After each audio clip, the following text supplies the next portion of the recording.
Welcome once again to How to Relate to Anyone. Here is Dr. Orv Owens. Well, hello again.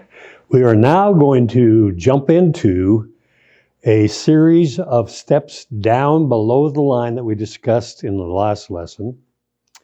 And then ultimately we'll get to the upper where you live, hopefully, and look at the positives above the line. And when we look at each of these, understand that we all hit these marks sometimes. Some people just touch it once in a while, some of the negatives. Some people live there. In fact, if we go clear to the bottom of what we'll be covering in this next 4 lessons, this one and the next 3 after this, below the line is actually a type of mental illness if you live there majority of the time.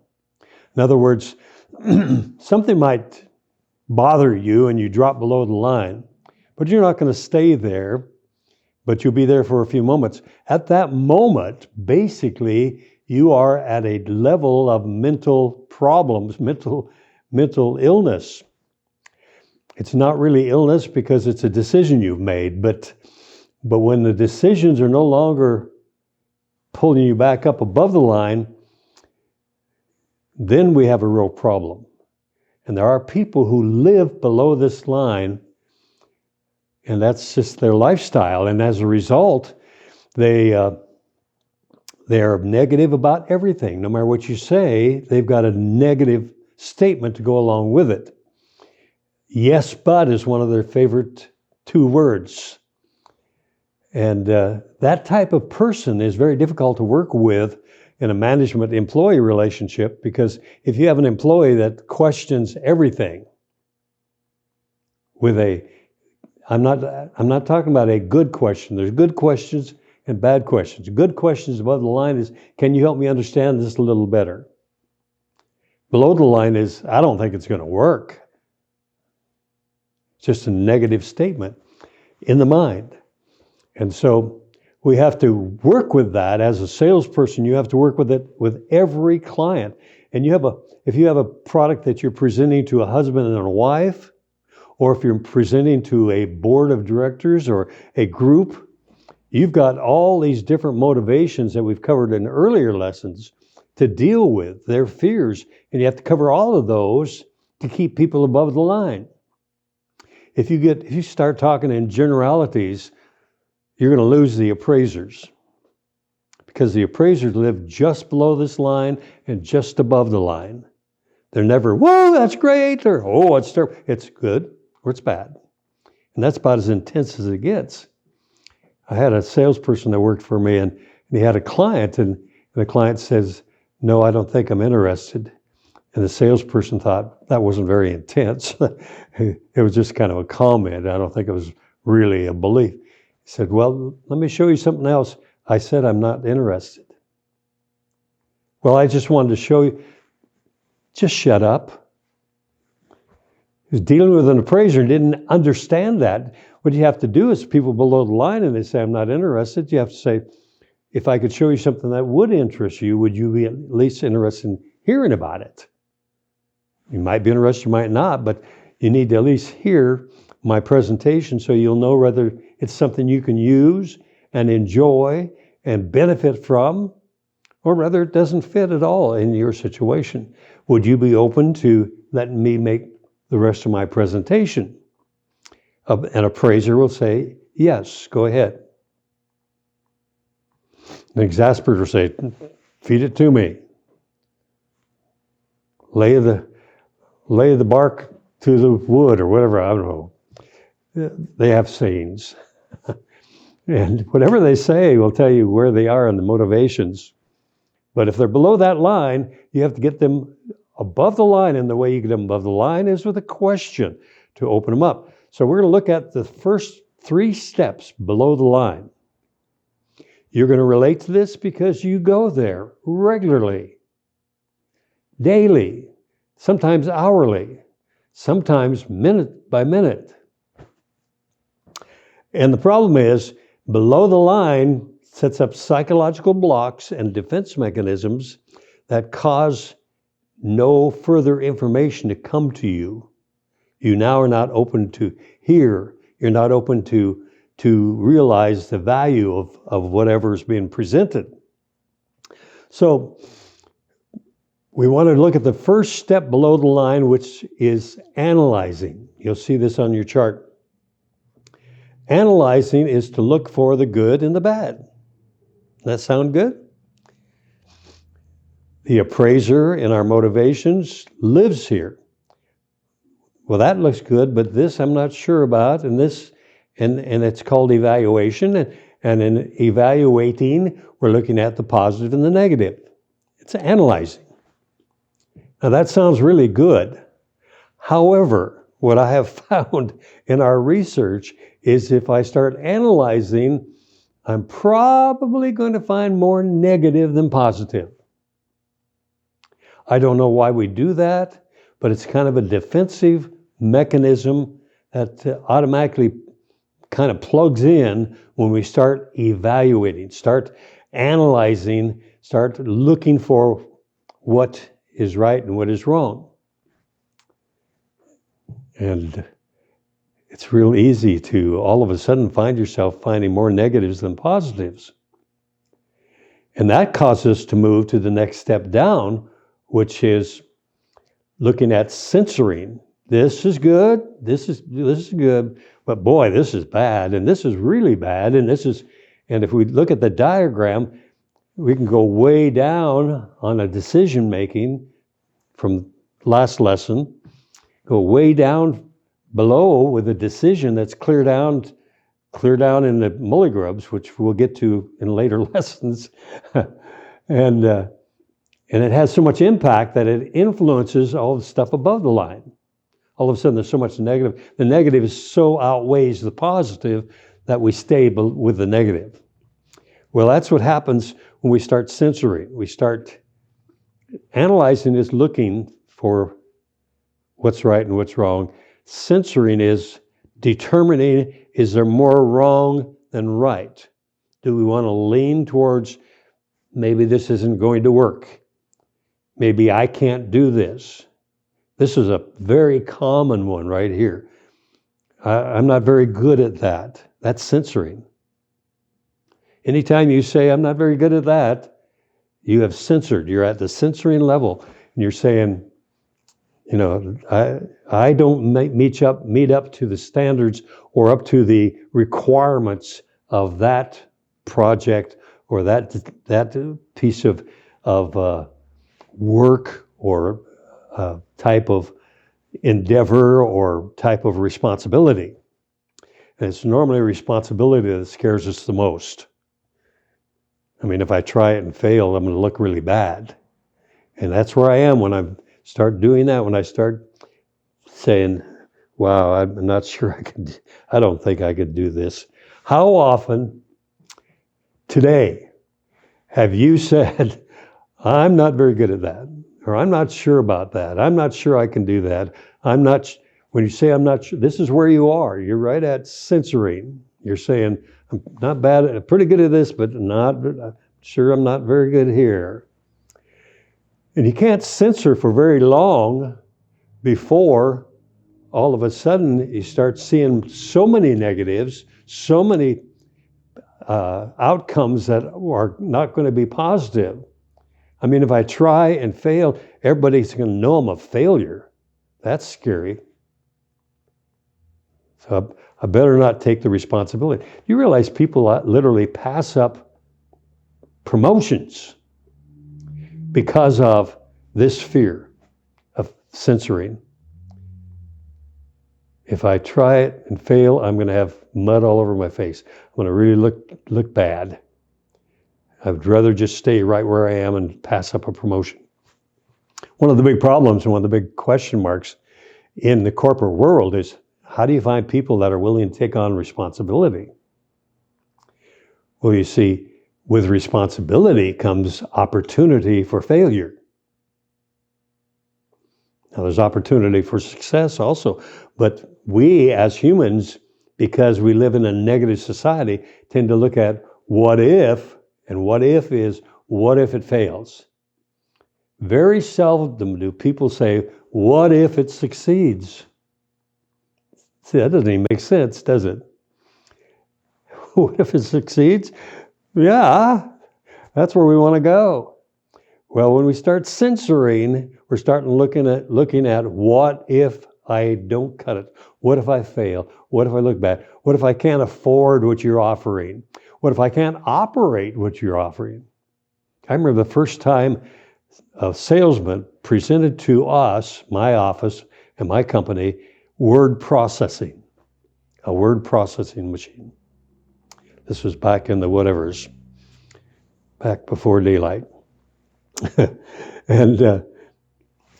and I watched this presentation, and he said, and then this pops up, and then you do this, and then you.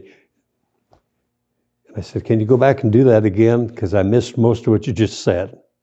Because the person who knows all about the product or the service, or in this case, the program, is going to just kind of skate over it. And here's the results. Well, I like the results, but get back to how I get there. I'm an old guy, and a lot of these things have happened in the last 50 years. You think about where we were 50 years ago and where we are today in a way of technology and equipment and computers and all this. I've got a cell phone and I use it as a phone. Most people use it as a calculator, as a message sender, as a whatever. Not me. I very seldom ever send a message because I'm just not really comfortable with it. It's not that I can't do it. And if I took the time and had somebody train me, I could develop that skill. But I tend to not do that because I focus my attention on other things. Well, it's the same thing with you. You have areas where you have expertise and you have areas where you feel weak. Those weak areas you will relate to when something is offered to you in the way of responsibility or opportunity. You're going to relate to, how about my weak areas? And that's censoring. Now, you can't censor very long before you're going to find more weaknesses than strengths, more opportunities for failure instead of opportunities for success. It's just the way the mind works. It's like some kind of a magnet sucking you down. You're being pulled down the drain in the shower room. And so we move from censoring to condemning. It's just not going to work. There's no way we can do this. There's no way I can afford this. There's no way I could operate that machine. There's no way I can take advantage of what you're offering. And you're going to get that as a salesperson. You're going to get that as a manager. And what you have to do is take those people from that level and move them back up above the line. And you do it with questions. Remember from last lesson. This is where last lesson comes in. If somebody says, I don't think I can do that. If I could show you a way that you could easily learn to do it, would you be interested enough to at least try? If I can get somebody to try and I can coach them and coax them into developing the skill level and the knowledge and whatever it takes to operate that system or whatever we're talking about, I can turn a person into a failure, a person who's not going to cut it, into somebody who's going to be a valuable employee. Valuable because now they believe they can do it and they'll do it. One of the problems we have, people are often promoted based upon how long they've been with the company, which doesn't make sense because they're not equipped mentally to keep the new responsibilities above the line. And as soon as those new responsibilities fall below this line, especially down to condemning, they're ready to quit. Now you've promoted somebody and 6 months later they quit on you. Now you have to train somebody anew. And guess what you'll do? You'll run another one in, and you'll have the same results because you're not taking the time to develop the understanding and the belief level that I, the new employee, can achieve, can do what you're talking about doing, or the responsibilities that come along with this area of management. We do the same thing with salespeople. Salespeople are out there and they're selling something, and now the new model comes out. And all of a sudden, sales volume drops, drastic drop. Why? Because the old salesperson has a new product and they're not comfortable with it yet. They don't have a belief level high enough to actually make a presentation that's going to cause people to buy that product. You better take a week of training of the new product. I don't care how simple it is. I don't care how simple it is. People that are knowledgeable say nothing to it. It's just, you just do it. Poke this button and it works. Yeah, that's fine, but I don't know when to poke the button and how often to poke the button. And what if I poke the button when I shouldn't poke the button? All those questions hit my mind. Now, I'm not going to say that to you as a boss. I'm just going to say, I don't think I can handle this. Maybe I better be demoted back to where I was comfortable. I don't think I can handle this new product. I don't know that I can sell it. The other product was selling really well. Why in the world did they change it? You ever hear that question? If you're in sales, you've heard it. Because anytime the company makes a change in the product, I have to relearn it all. And in the computer age today, things are changing so fast, you almost can't keep up with it. I mean, you have to be trained every week on the new, and the newer new. It's happening.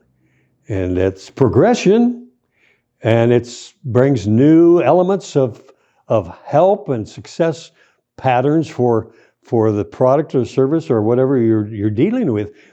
But that's all fine and good. But now I don't know how to even sell this thing. I don't even know how to operate this thing. I feel deficient. I'm afraid I'm going to blow it. I'm afraid I'm going to look bad. I'm